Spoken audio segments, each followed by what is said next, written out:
tema de hoy, que como adelantaban por allí, es el tema del amor, un tema que nos atraviesa a todos, o tal vez no, no lo sé, pero que es un tema que la filosofía y el pensamiento ha charlado desde hace muchísimo tiempo, como todo, ¿no? Siempre la filosofía ya desde hace mucho lo charló, y por ahí debe estar también el amigo de Platón, no lo veo por aquí hoy, pero hoy vamos a hablar también de Platón, porque Platón fue Luquita, el sí, vino Lucas.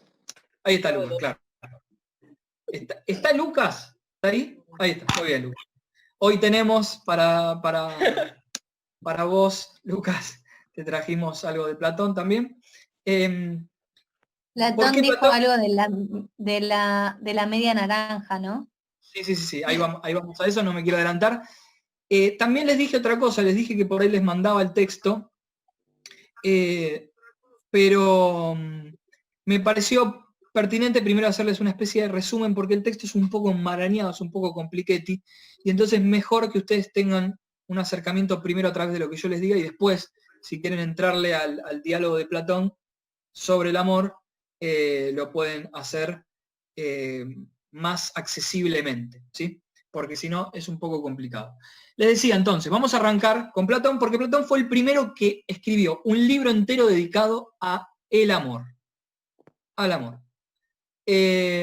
Como ustedes saben, ya les dije esto, Platón no escribía libros diciendo, bueno, voy a hablar del amor, y escribía, sino que era un diálogo entre distintos personajes. Este diálogo se llama el banquete. El banquete. ¿Qué quiere decir banquete? Una comida, una gran comida. Y entonces la escena inicial, y ya con esto estoy introduciéndolos a ustedes en la lectura de este diálogo, ahora les voy a compartir un Word para que sigamos un punteo. Este diálogo, decía, transcurre en un banquete, es decir, una comida, se juntan a cenar,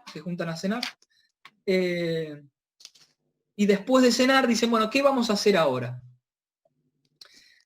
Dice, vamos a entregarnos a los discursos. Vamos a entregarnos a los discursos. Le digo esto porque no es que la conversación es solamente una conversación de sobremesa, como cualquier conversación que podríamos tener nosotros después de cenar, por ejemplo, sino que es un momento en el que terminan de cenar y deciden organizadamente hablar acerca de un tema específico y que cada uno de los presentes hable sobre ese tema. Así que esa conversación no es algo que surge así nomás, sino que dicen, bueno, hablemos de este tema, a ver qué piensa tal, qué piensa tal, qué piensa tal, y discutamos acerca de ese tema puntual. Desde ya les digo, para aquellas que quieran entrarle al libro este, que les adelanto que no empieza directamente charlando sobre el amor, sino que está un tipo ahí en la calle, viene otro y le dice, oh, Apolodoro se llamaba, ¿qué le vamos a hacer? Apolodoro, ¿cómo andás? Bien, todo bien. Bueno, vos estuviste, le pregunta a este que se cruza Apolodoro, el amigo de Apolodoro, ¿vos estuviste ese día del banquete en donde se habló del amor? No, le dice, yo no estuve, pero sí me encontré a alguien que sí estuvo. Y te puedo contar lo que me dijo este otro alguien que dijeron ese día. Así que les advierto esto porque cuando entren al libro van a empezar a marearse, tengan en cuenta que los discursos acerca del amor empiezan después de las primeras páginas, ¿sí? Las primeras páginas da esta especie de vueltita. La cuestión es que finalmente le cuenta lo que pasó, y lo que pasó es lo siguiente. Terminan de cenar y alguien dice, como les decía recién, entreguémonos a los discursos. Es gracioso cómo lo hacen todo tan organizado, porque por ejemplo dice, bueno, ¿vamos a beber algo? Bueno, si bebemos, no bebamos tanto porque, dice, ayer ya hemos bebido, a lo mejor bebamos moderadamente, y ya les digo, resulta un poco gracioso que controlen en cada momento cuánto hay que beber, cuánto no, etcétera, para conversar lo mejor, lo más despiertos posible, ¿no? El que siempre se escabia todo es Sócrates, que nunca tiene problemas y parece que es el que más aguante tiene y entonces siempre tiene permitido beber indefinidamente. En la reunión esta hay varios muchachos, son todos hombres. En la Atenas clásica, en esa Atenas de hace 2500 años, la mujer no tenía la misma dignidad social que el hombre, y por lo tanto el hombre estaba habilitado a hablar de los temas realmente importantes, mientras que la mujer no. Así que todos los que están ahí son hombres, son tipos. Hay algunos esclavos también, porque en esa época también, por desgracia, había esclavos, y empiezan entonces a elegir el tema del que van a hablar. Y salta uno, Fedro se llama, ahora lo van a ver en el resumen, y dice, bueno, ya sé de qué podemos hablar. Vamos a hablar de una divinidad, de un dios. Ustedes saben que los griegos tenían muchos dioses. Odín. Odín es un dios escandinavo, es un dios de los escandinavos, de los nórdicos, no de los griegos. Nórdico. Sí, sí. Los vikingos. Claro, exactamente. Ese es el dios de los vikingos. Mientras que el equivalente de Odín entre los griegos es Zeus. Zeus. Pero bueno, la cuestión es que este Fedro dice, che, hay un montón de textos y de canciones hechas a Zeus, hay canciones hechas a Apolo, hay canciones hechas y discursos hechos a muchos dioses, pero no hay un gran discurso dedicado a Eros. Eros es el dios del amor, ¿sí? El dios del amor. En Grecia también hay otra diosa, que es Afrodita, que también es diosa del amor, que a veces aparece en el diálogo, a veces no. A veces parece que son lo mismo, Afrodita y Eros, a veces parece que son distintos, que Afrodita es la diosa de la belleza y Eros del amor, pero van a ver que aparecen los dos nombres. La cuestión es que, en resumidas cuentas, dicen, hablemos del dios del amor. Hablemos de Eros. Digamos de qué se trata el amor, digamos qué es, qué hace esta divinidad. Y entonces todos se ponen de acuerdo, vamos a hablar de Eros y arranca el diálogo. Así que voy a compartirles pantalla y vamos a ir viendo un poco qué cosas se han dicho acerca del amor. Hay varios discursos, los principales son 6 discursos. Ahí ya se ve, ¿no? El Word. Sí, profe. Perfecto. Sí, se ve. Perfecto. Entonces arranca Fedro y dice, bueno, yo voy a decir algo del amor. Dice, Eros, que es la palabra griega para el amor, ¿no? Porque Eros, fíjense, es la palabra que nosotros tenemos en erótico, en erógeno, todo lo vinculado a lo pasional, ¿no? Para los griegos también había varias palabras para el amor. Por ejemplo, filía es el amor de la amistad, pero acá van a hablar de Eros, el Eros pasional, el Eros del deseo, ¿sí? Dice, bueno, Eros es la causa del mayor bien entre los seres humanos, dice Fedro. Entonces, uno podría preguntarle rápidamente, Fedro, qué lindo suena lo que estás diciendo, pero ¿qué quiere decir eso? ¿Qué quiere decir que el Eros es la causa del mayor bien entre los seres humanos? Y entonces rápidamente Eros dice, lo que quiero decir con esto es que aquel que está tomado por Eros, aquel que está enamorado, se convierte, precisamente por estar enamorado, en un ser noble y bello. ¿Pero por qué, Fedro, decís que alguien que está enamorado se convierte rápidamente en un ser noble y bello?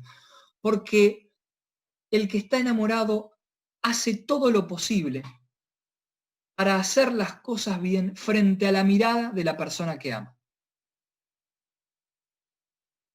El que está enamorado hace todo lo posible por hacer las cosas bien frente a la mirada de la persona que ama. ¿Cómo, Juan Gabriel? Te ablandás.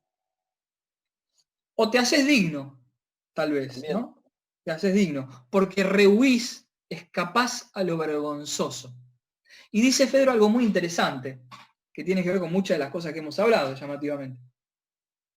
Dice, sería ideal un Estado gobernado por personas enamoradas, porque serían incapaces de cometer delitos, no porque esté mal ir en contra de la ley, sino porque se avergonzarían de que la persona que aman los viera cometiendo el delito, los viera ejerciendo algo indigno, los viera afearse, porque el que hace algo indigno se afea, se vuelve más feo. Fíjense qué interesante, porque desde hace varias clases nos venimos preguntando cuál es el criterio para establecer lo correcto y lo incorrecto, cómo saber cuándo actuar bien, cuándo actuar mal, cómo legislar, cómo ordenar. Recuerdan que hablamos también acerca de cómo establecer la paz en un lugar, etcétera, etcétera.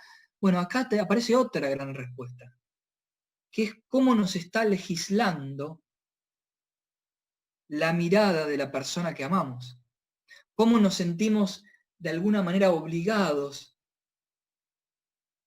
a estar siempre brillando o siendo lo más bellos posibles frente a esa mirada, lo más bello, lo más noble, lo más dignos. ¿No? Qué interesante. Es decir, acá en Fedro tenemos una dimensión también política del amor, una dimensión ética. ¿Por qué? Porque no solamente tiene que ver con la relación vincular o con lo que se siente, sino con lo que produce, con cómo es uno cuando se enamora. ¿No? Así que bueno, esa sería la idea del primer discurso, el discurso de Fedro. Ustedes siguen ahí tomando un poco de vino, qué sé yo, y dicen, bueno, ahora te toca a vos, Pausanias. Qué lindo nombre, Pausanias. Pausanias se llamaba el tipo. Entonces le dice, bueno, a ver, Pausanias. Te toca a vos hablar del Eros. Y Pausanias dice, bueno, muy lindo todo lo que dijo Fedro, todo parece espectacular, pero no hay un solo Eros. No hay un solo tipo de amor. Hay dos Eros. Y de hecho, Pausanias cuenta una historia mitológica en donde se narra el nacimiento de Eros.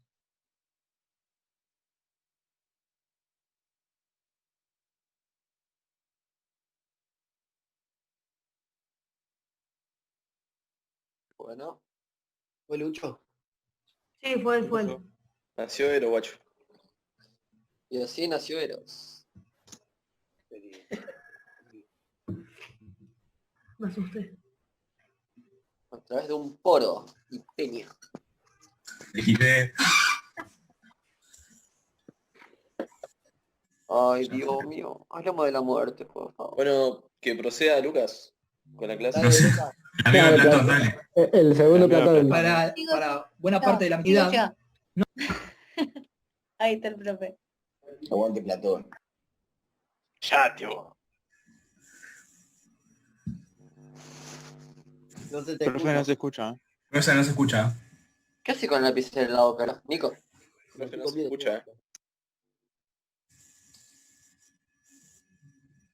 Pará, ansioso. ahí me escuchan.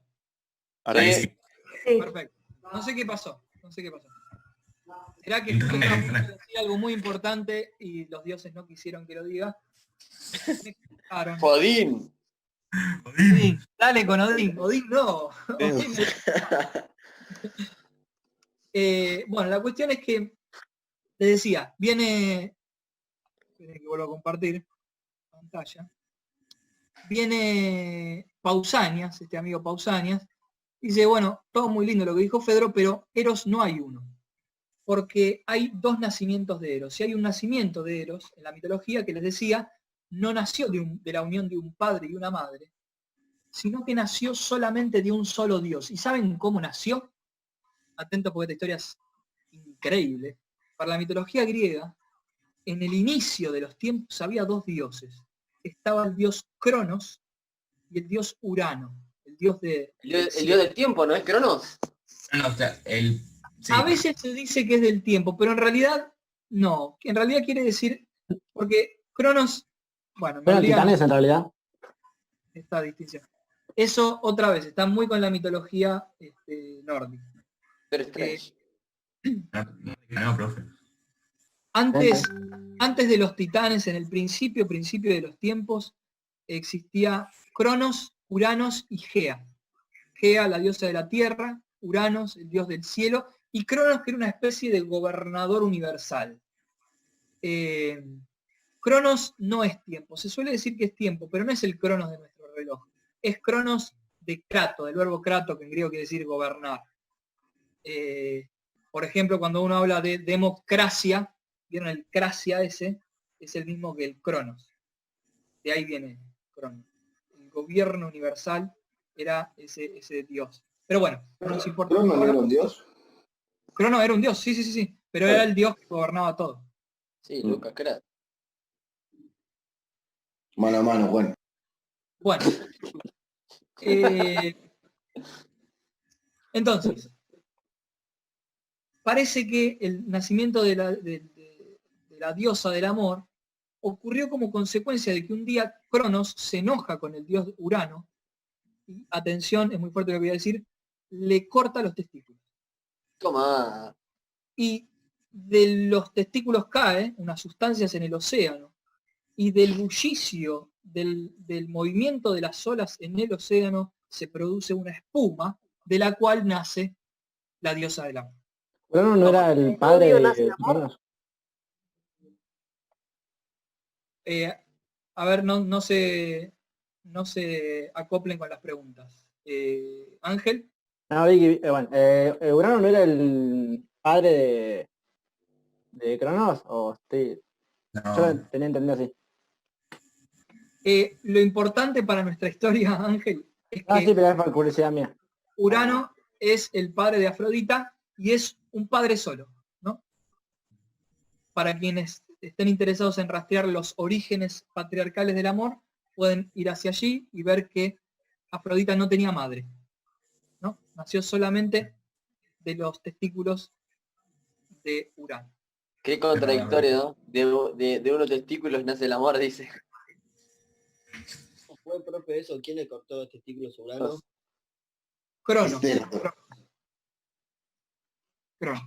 Bueno, la Eso es cuestión... lo que yo pregunté. O sea, entonces se supone que el amor nació del enojo, del odio entre Cronos y Urano.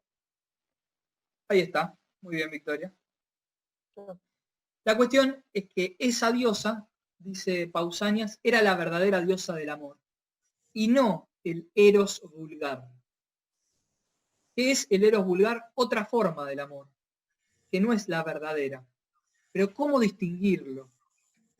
Pausanias dice, el verdadero amor, el Eros que viene de Uranio, es el amor que se enamora de lo permanente, no de lo que cambia. Es decir, que no se enamora del cuerpo, sino que se enamora del alma.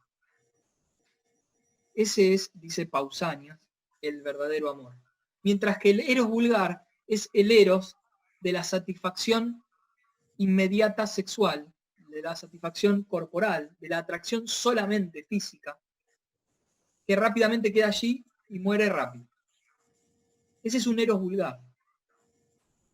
Es interesante que Pausanias haga esta distinción, no solamente porque hable de la sabiduría, o mejor dicho, de lo espiritual y lo corporal, que en todo caso, bueno, es una opinión más, pero lo que es interesante que introduce Pausanias es que existen maneras buenas de amar y maneras no buenas de amar.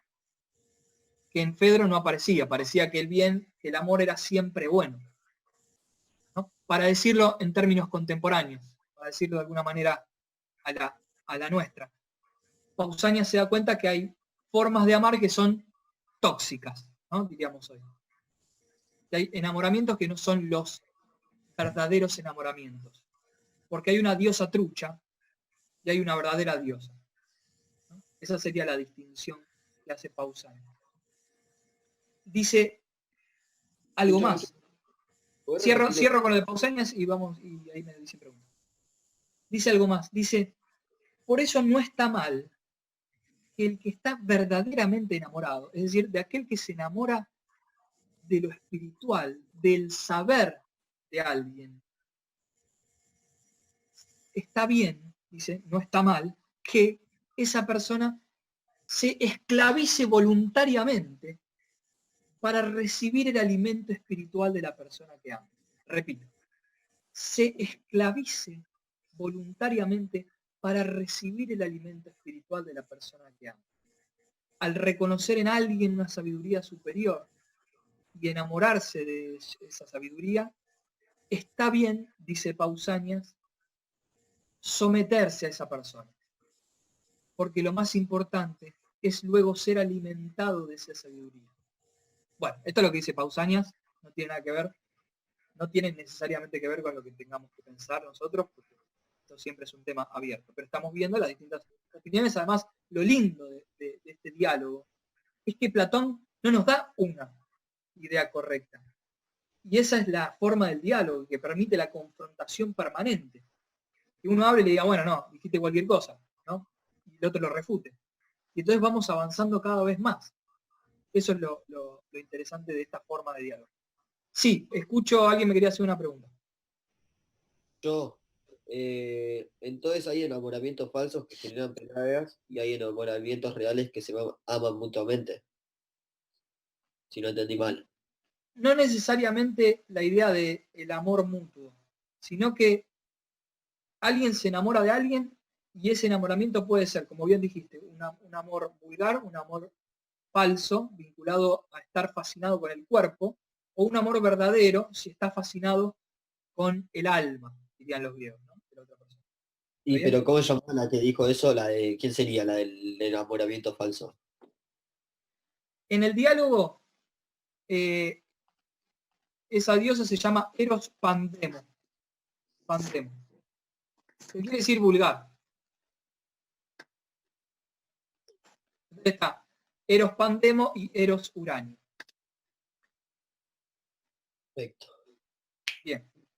Gracias. Seguimos adelante porque si nos quedamos acá nos morimos de angustia. Entonces viene un tercer discurso que es un poco aburrido, así que no le vamos a prestar mucha atención, que es el discurso del único médico que estaba ahí presente, y empieza a hablar del amor desde el punto de vista de la medicina. Como bien sabe Spino, que ya seguramente leyó el diario. Bien. Entonces,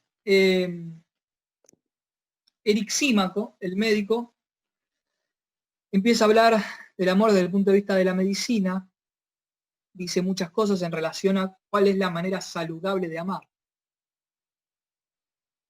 Y es un discurso bastante polémico. Después en la historia de la filosofía apareció un tipo en el siglo XX, llamado Foucault, un francés, que le prestó mucha atención a todas las veces que la ciencia se metió con el amor. Porque le daba terror a Foucault que existiera un discurso científico que dijera que lo correcto a la hora de amar es tal cosa y lo incorrecto es tal otra. Porque a Foucault le parecía horripilante toda idea que normativice el amor. Es decir, que establezca normas, que establezca reglas para decir cómo corresponde amar. Porque precisamente el amor tiene que ser, dice Foucault, aquello que se crea y se recrea permanentemente y que no admite normas fijas. Por eso es tan peligroso el discurso que regla el amor, es decir, que establece normas vinculándolo con la idea de la salud. Porque ahí, digamos, parecería que no queda otra que vivir el amor de esa manera. Entonces el discurso médico de Erixímaco es uno de los discursos más criticados después en la historia de la filosofía. Dice varias cosas allí, bastante técnicas, aparte bastante técnicas para la medicina del siglo V a.C., así que imagínense, ¿no? O sea, no era la medicina de hoy, sino una medicina basada en muchas cuestiones que luego fueron refutadas. Y luego aparece Aristófanes. Termina de hablar el médico, Erixímaco, y aparece Aristófanes y dice, bueno, a ver, Aristófanes, decite algo acerca del amor. Y acá aparece, en el discurso de Aristófanes, una de las cosas más impresionantes. Digo impresionantes porque es una de las cosas que más queda a lo largo de la historia occidental. Es la historia de los andróginos. ¿Qué corno es?, preguntará alguno. ¿Será un personaje de Dragon Ball? No. El andrógino era un ser humano originario. Aristófanes dice, para saber qué es el amor tenemos que remontarnos al inicio de los tiempos, cuando no había ni varones ni mujeres, sino que había andróginos. ¿Qué eran los andróginos? Era una especie de, ¿cómo decirlo?, cuerpo ovalado que tenía 4 brazos, 4 piernas. Esos eran, dice Aristófanes, los seres humanos en el inicio de los tiempos. Así eran. Claro, un día se la pudrieron a Zeus por un tema, que no vamos a hablar de ese tema para no hacerla larga, y Zeus se enojó con ellos. Y entonces, como castigo, los dividió en 2. Y entonces aparecieron allí seres con 2 brazos y 2 piernas. Y un rostro, naturalmente. Es decir, nacieron los seres humanos tal como los conocemos hoy. Producto de la división. Producto de que Zeus los partió. A partir de ese momento los seres humanos se sintieron incompletos. Sintieron que les estaba faltando la otra mitad. Sintieron que no eran ellos mismos, sino estaban con esa parte de la que los habían separado. Y por eso, apenas los dividieron, se abrazaron tan fuerte, se necesitaban tanto, que de tanto abrazarse, que de tanto estar juntos, olvidaron de comer y de beber, y muchos de ellos murieron, porque era tal la necesidad de estar con la parte que les faltaba, que no podían vivir. Eros, dice Aristófanes, es esa búsqueda permanente de la integridad que perdimos, de la plenitud que perdimos. Dice ahí Aristófanes, como les escribí ahí, Eros es la persecución, es decir, el perseguir la integridad perdida. O sea que la unión de esas 2 partes, de 2 brazos y 2 piernas de la persona, juntos, sería para él el andrógino. Exactamente. O no sé, porque el andrógino es más ¿se llamaría andrógino cuando esas 2 partes se juntan otra vez? No, o ya el nombre no sirve una vez que fueron divididos. Claro, el nombre no sirve más. De hecho, la palabra andrógino y la palabra andros quiere decir hombre, y ginos, que quiere decir mujer, ¿no? De ahí, cuando decimos ginecología, está la palabra ginos, ¿no? Sí. Cuando decimos antropología, está la palabra hombre. Entonces ahí está el varón y la mujer. Pero una vez que fueron separados ya no puede haber eso. Pero lo que sí hay es una profunda necesidad de buscar permanentemente. ¿Cómo se llama esa necesidad? Eros. Amor.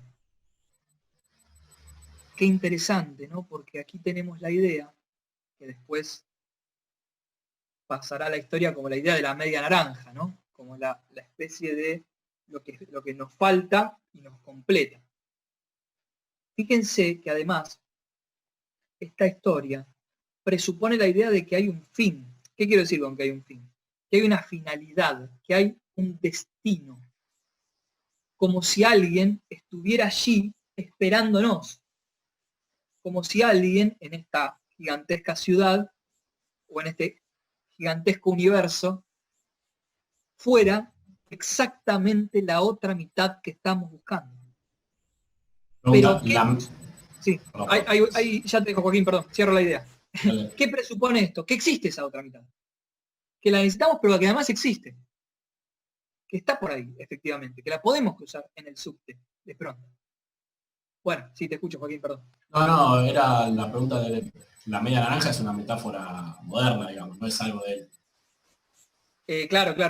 De hecho, en un momento cuando lo explica Aristófanes, dice como, Zeus los cortó como cuando cortamos una pera, así que nada que ver con una naranja. Ah, la media pera sería, claro, nada que ver. La media pera, suena muy mal, mejor media La naranja. media pera suena más.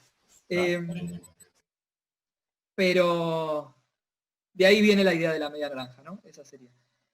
Es decir, insisto con esto, que esa otra parte está presente y solo hay que buscarla, hay que encontrarla, y que de eso se trata el amor. Y fíjense otra vez, es la necesidad de completarse, de volverse pleno, porque así no está pleno, así no está completo el ser humano. El amor surge porque el ser humano no está completo. ¿Sí? Bien. Esta es la idea de Aristófanes, que sigue naturalmente hasta nuestros días, ¿no? Muy asociada a eso que se escucha tanto de sos el sentido de mi vida, me completás,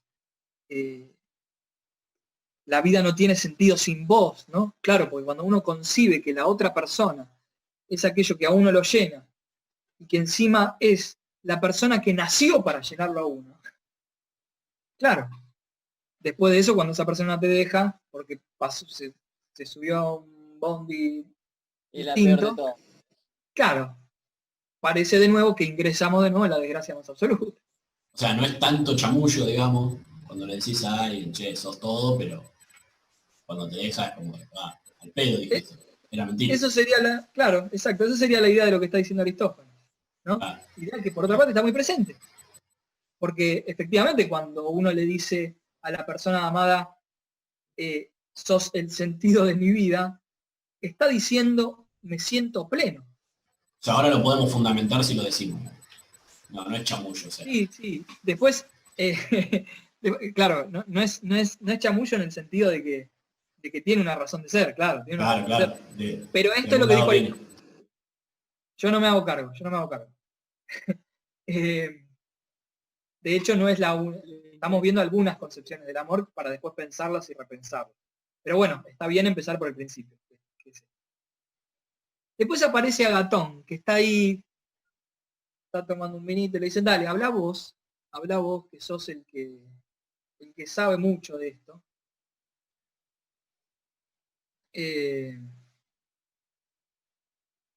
Habla vos que sos el que mejor habla, el mejor tiene la posta. El mejor amante, claro, que tiene la posta. Entonces dice, bueno, no, pero no tengo muchas ganas de hablar. Bueno, está bien, después le insisten un poco. Evidentemente Agatón se moría de ganas de hablar, lo pinchan un poco y finalmente habla y da un discurso muy, muy lindo, el discurso, muy bien armado. Se nota que Agatón es un tipo que escribe, es un personaje conocido en Atenas porque escribía. Platón para sus diálogos no inventa los personajes, son ciudadanos de Atenas de verdad, que los pone en personajes y después les hace decir cosas. Pero todos ellos eran personajes de Atenas. Piensen que Atenas en ese momento era un pueblito y se conocían todos entre todos, ¿no? Entonces era el doble de entretenido leer esos diálogos para la gente de allí, más allá de que no todos tenían acceso, obviamente, sino los que estaban en la academia, en la escuela de filosofía de Platón. Bien. Entonces aparece este Agatón y dice, bueno, voy a hablar, y vuelve sobre la idea de que hay una diferencia importantísima entre el cuerpo y el alma. Porque el cuerpo se deteriora, porque el cuerpo envejece, porque el cuerpo se afea, mientras que la sabiduría no. La sabiduría permanece en su estado, y la sabiduría es lo que realmente hace verdadero a algo. el conocimiento es lo más bello. Para Agatón, y también para Platón, que es el que está escribiendo este diálogo, siempre la belleza está asociada a lo que no cambia. Y lo que no cambia es la sabiduría. El más sabio es más bello. Esto es lo que dice Platón, que naturalmente no tiene nada que ver con la concepción contemporánea de la belleza. El más sabio es más bello. Porque los otros placeres, los placeres que da la corporalidad, son placeres efímeros, intensos, sí, pero efímeros. Efímeros quiere decir fugaces, que se van rápido, que duran poco. En cambio, el placer de la sabiduría es mucho más elevado. Después de decir esto, Sócrates le hace algunas preguntas y le piden a Sócrates que hable acerca del amor, y todos están esperando lo que diga Sócrates porque siempre parece que Sócrates tiene la posta. Y Sócrates es un personaje bastante insoportable porque siempre que le piden que hable, hace preguntas en vez de hablar. ¿No? Y hace preguntas, y hace preguntas, y hace preguntas. Y en un momento le dijimos, bueno, basta, Sócrates, habla en serio. Y dice, bueno, voy a hablar en serio. Pero no voy a hablar de lo que yo pienso, sino de lo que me enseñó una mujer sabia que se llama Diotima. Aquí les escribo, Diotima. Diotima es una mujer sabia a la que Sócrates escuchó mucho a la hora de entender de qué se trataba el Eros.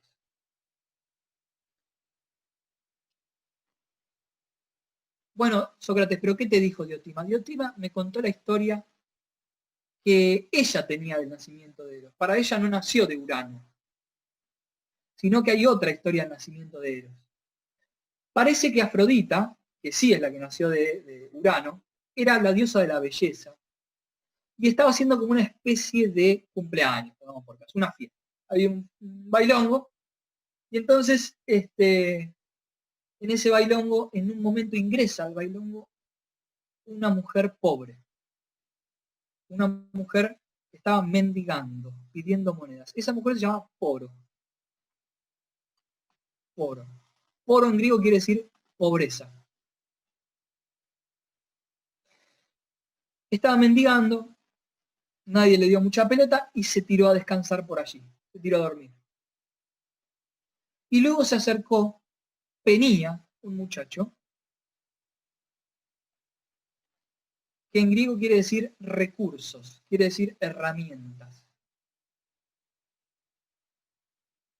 Recursos, más bien. Y se acostó al lado de Poro. Y después de un rato, Poro fue preñada, qué manera tan científica y espantosa de decirlo. La cuestión es que dieron rienda suelta a la lujuria y Poro quedó embarazada y de esa unión salió Eros. Fíjense qué interesante que el amor, en este caso, nació de la pobreza y nació de los pequeños recursos.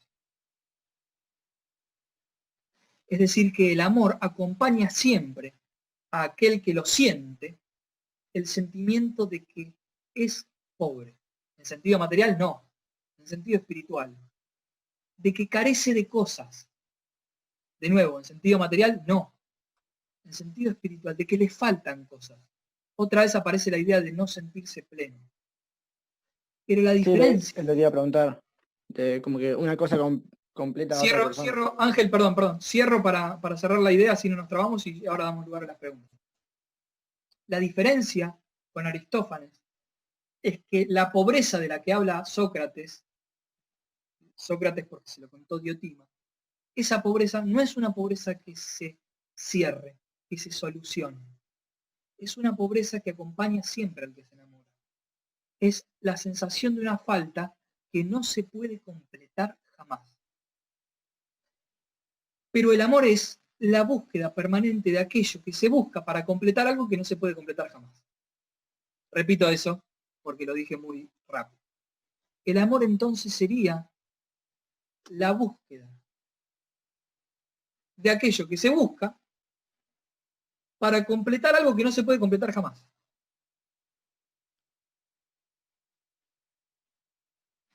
Traducido a una escena contemporánea podría ser el anterior, si Aristófanes le hubiera dicho hoy a su pareja, sos el sentido de mi vida, Sócrates le hubiera dicho, me gustaría que fueras el sentido de mi vida y lo sos bastante, pero no del todo. Porque nunca se completa absolutamente.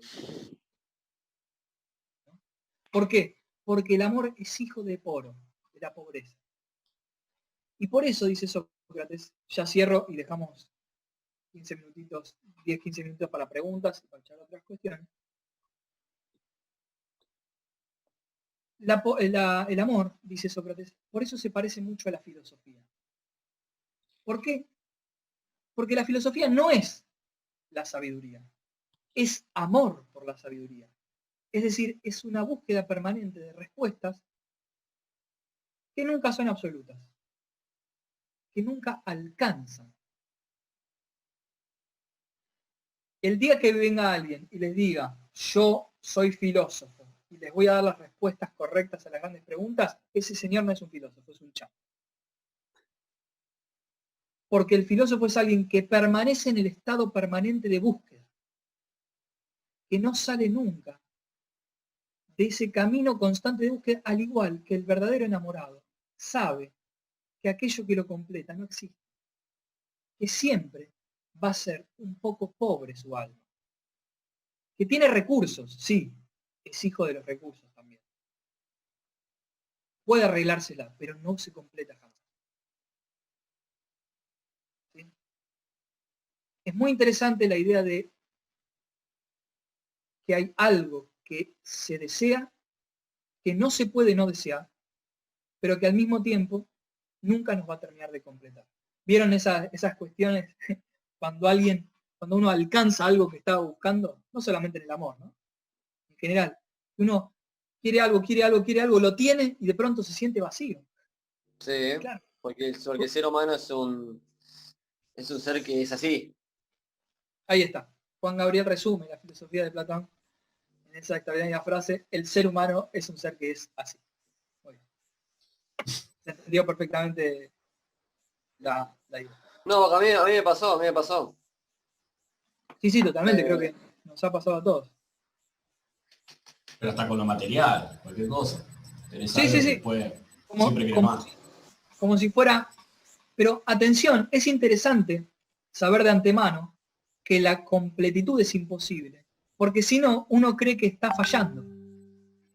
Uno cree que le falta siempre algo porque no lo tiene y no porque uno está hecho un poco así. ¿Se entiende la diferencia? No es que a uno le falta algo porque no tiene todas las cosas que se pueden tener y una vez que las tenga ya va a tener todo. No, porque siempre va a faltar algo. Y porque si sabemos antes de antemano esto, las cosas van a ser distintas. Me gustaría, déjenme decirles una cosita más. Y ya dejo 10 minutos para que charlemos. Dejo de compartir pantalla, así los veo un poco más a todos.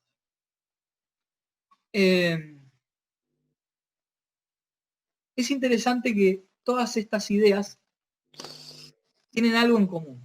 Tanto la idea de que te completa, como la idea de que no te completa, como la idea de que es la sabiduría, como la idea de que es el cuerpo lo que nos enamora. Todas esas ideas tienen algo en común, que es que todo el tiempo se reafirma el deseo de uno mismo. Es decir, se presupone que uno sabe quién es uno mismo. Pero hay otra idea muy fuerte del amor, ahora me van a entender mejor lo que quiero decir, que aparece, bueno, lo iba a leer, pero me parece que no me quiero extender tanto, que aparece también antes en una tragedia llamada Antígona, que tiene que leer de inmediato. Esta es una recomendación humana, no teórica. Que es la siguiente, la idea de que el amor enloquece, de que el amor, el estado de enamoramiento nos vuelve locos, en el sentido de que nos vuelve extraños a nosotros mismos, en el sentido de que el enamorado de pronto no sabe quién es él. en el sentido de que nos desconocemos, en el sentido de que cuando amamos profundamente a alguien, de pronto no sabemos quiénes somos. Perderse uno mismo, no confirmarse uno mismo, no buscar que el otro nos llene a uno, sino entregarse absolutamente, sino darse y permitirse la posibilidad de poner en duda lo que somos porque sentimos el amor de tal manera que estamos completamente fuera de nosotros. Esa sería la idea. Esa idea del amor, yo no estoy diciendo que ninguna de todas estas sea correcta, yo estoy diciendo lo que se dijo, después ustedes cada cual piensa lo que quiere. Esa idea del amor se contrapone a muchas de las ideas de Platón, porque no está fundada en el yo, sino en el otro. No está pensado como que el otro me dé placer, no importa si es a través del cuerpo, a través de la sabiduría. No está pensado a través de lo que me llene o no me llene el otro, sino en el de dar, en el de desconocerse. Yo no sé, ya no conozco sus experiencias al respecto, pero más de uno, más de una, habrá sentido alguna vez esa sensación tan extraña que se produce cuando uno se enamora y de pronto se mira al espejo y dice, no sé quién soy. Y uno ha perdido los parámetros que le servían a uno para reconocerse, ¿no? Ese estado de enamoramiento. Bueno, en fin. Solamente ideas para pensar y para que, evidentemente la vamos a seguir un poco la vez que viene, porque esto da para hablar todo el cuatrimestre, no podemos ahora extendernos tanto y tampoco vamos a dedicar todo el cuatrimestre. La semana que viene redondeamos un ratito más y ya pasamos a otro tema. Bueno, quedan 10 minutos, los escucho, comentarios, charlas, críticas, enfados, refutaciones, enamoramientos, lo que ustedes deseen. Una buena conclusión es completarse buscando la otra pera, pero tampoco enamorarse para no sacarse de uno mismo, para reconocerse, digamos, o no pensar al 100% en la otra persona. Yo, No es sí. pregunta, es como una conclusión que digo. Sí, bueno, interesante, sí, creo que... Depende de las experiencias de cada uno. Si uno nunca pasó por esa etapa, es como que... Claro, sabe. claro. A eso iba. Como que no, es difícil también sobre algunos temas teorizar sin atravesarlos existencialmente, ¿no? Es decir, Claro, eso. Así que sí. Después, bueno, claro, cada cual sacará su conclusión. Yo no me interesa condicionarlo. Lo que sí me interesa es que de pronto esa idea que uno siempre tiene del amor, porque uno siempre tiene una idea del amor, aunque no lo sepa, y uno tiene una manera de enamorarse, aunque uno no la haya identificado, es una manera y no es otra manera. ¿Y el amor puede llegar a cambiar a una persona? Y bueno, de eso se trata, ¿no? De eso estábamos hablando. Hay una idea que sí. ¿Usted qué piensa? Entonces, no, para mí no puede llegar a cambiar, sino que puede llegar a ver cómo sos vos realmente. Bueno, pero Claro hay que un, sí. Pero hay cambio. hay un ser de una manera realmente. ¿Vos sentís que hay un ser verdadero, oculto, que hay que Oh. desocultar? Yo creo que si te cambia completamente a uno y a otro, no es amor. O no te cambia, ves otras perspectivas, que es distinto. Claro. Porque podría hacer la Capaz pregunta. cambiás para mejor. Los veo demasiado seguritos en un esquema, ¿no? Porque están medio aburguesados con el tema de la... Obviamente en términos... Digo porque Sí, ¿no? ya me pasó también en otros cursos que pregunté al principio qué pensaban del amor, admiración, comodidad, familia, etcétera, lo cual está perfecto. Pero nadie habla del Están riesgo. enamorados. Nadie habla del riesgo, del amor, de la idea insoportable de que la persona que amamos nos deje, de la cambio del deseo, de lo insoportable que es saber que la otra persona... Sí, puede ser muy insoportable, quédate tranquila. No podría hacer una pregunta para filosofar. Es difícil que es a veces, ¿no? Hacerse preguntas. La Hay que idea estar... de la muerte que pasa también por el amor, ¿o no? ¿Qué Sí. pasa ahí? Totalmente. sin duda. Es que ¿cómo te la jugaría una persona que que nunca te de conocer a la persona con la que está? Y podés ¿Cómo te vas a hablar, jugar? si te responde, te respondió, y si te habló, solo te habló. Por eso. Y Sí. el amor es mágico. El amor es mágico. Sí. Es un quilombo, viejo, ya me quedo entrenando. Lo dijo Josema. Haciendo burpees. Ahora se Está bien, está bien. El amor ¿Vos estás propio enamorado, ante Luciano, todo. o no?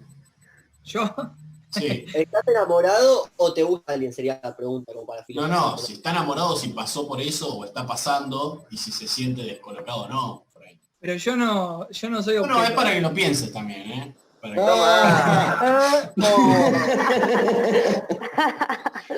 no acá yo no soy el asunto. Acá yo no soy el asunto. Cambiame la música. Cambiame la A música. mí me No, parece no, acá que el yo- amor siempre Sí. es primero amarse uno mismo para poder dar y poder recibir, pero siempre el amor propio, el amor a uno mismo tiene que ser lo primero. Bueno, Con las burpees. Creo que Exacto, estas definiciones son como muy de que me falta algo, que me tengo que completar con alguien. Yo creo en realidad que el camino que recorres con alguien lo compartís y te complementa, no es que te completa, no estoy vacía sola, ¿se entiende? No Vos es así. completás a otra persona, te completa a vos. Es un complemento la pareja, Claro, no es no algo tenés que que me llena depender porque del me otro, me falta parece. algo. ok. Claro, eso de la dependencia no, soy Sí. autosuficiente o dependiente y después te juntas con otro. Bueno, ahí, está bien, muy interesante lo que están comentando. Ahí ¿Qué sí pasa que de decía ver algo cosas? también que se escucha mucho, muy interesante, ¿no? La ¿Qué cuestión de loquitas? uno Ver necesita... cosas en el otro que yo me faltan, ¿viste? Esas cosas pasan. O sea, cosas que en las que no sos tan bueno, verlas en la otra persona. Suele pasar eso. Bueno, Por pero mí. fíjense qué interesante que todas las cosas que están diciendo tienen que ver con lo que uno necesita o tiene que ver con cómo el otro encaja en uno. Es decir, que uno ya se presupone de una manera.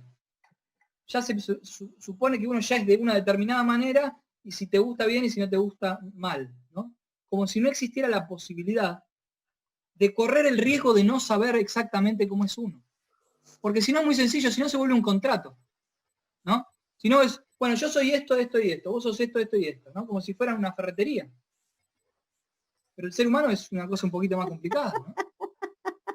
Entonces,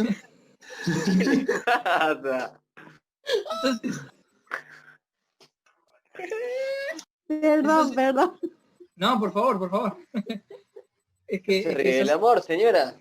Se ríe del amor. Hay algo más alejado del riesgo del enamoramiento que una lista de cosas que es uno y una lista de cosas que es el otro. También para pensar las nuevas formas de relacionarse, esta cuestión de las aplicaciones, toda la pelota que hacen de la relación. Pero uno inevitablemente cuando empieza a conocer a la persona empieza a ver las virtudes y los defectos del otro. Y lo mismo uno ya sabe cuáles son sus virtudes y sus defectos. Entonces inevitablemente empezás, no comparar, pero empezás a verlos, tipo, a identificarlos como, ¿no? Totalmente. Ahí se juegan muchas de las cosas que estuvimos charlando, ¿no? Si uno prioriza más la atracción física o no.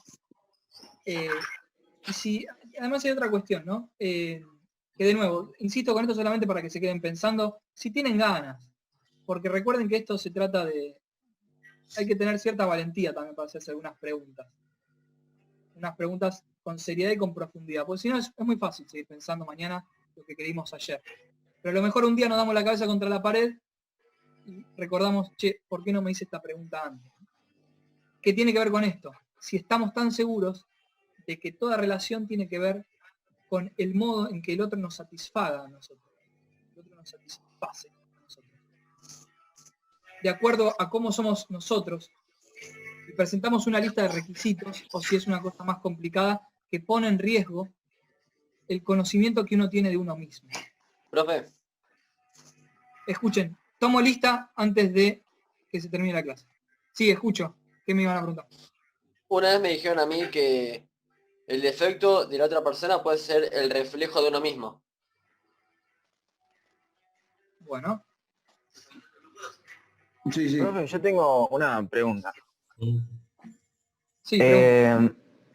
Creo que era Agatón el que lo dijo, no me acuerdo ahora bien. Pero ¿Quién? eso de que Agatón, puede ser, A el ver, que sí. hablaba súper bien, que él Sí. decía que como que el amor era más atravesado por la sabiduría y como la otra persona te podía complementar o dar ese tipo de sabiduría. Y vos dijiste algo de como que los aspectos físicos y todo lo que éramos como por fuera, eso iba a cambiar a lo largo del tiempo. Y que la sabiduría no cambiaba. Para mí la sabiduría de cada persona sí iba cambiando a lo largo del tiempo. Es cierto, pero la sabiduría no envejece, ¿no? Eso sí. Ah, bueno, sí, puede ser. Pero, o sea, sí, es como también algo como de utilizar más o menos a las personas, un amor así, ¿no? Por así decirlo. Porque cuando vos, por así decirlo, absorbiste toda la sabiduría que esa persona te pudo dar, no, como que no estás más enamorado y te vas como para otra y vas ahí como saltando de lugar a lugar. Puede ser algo así. Podría ser.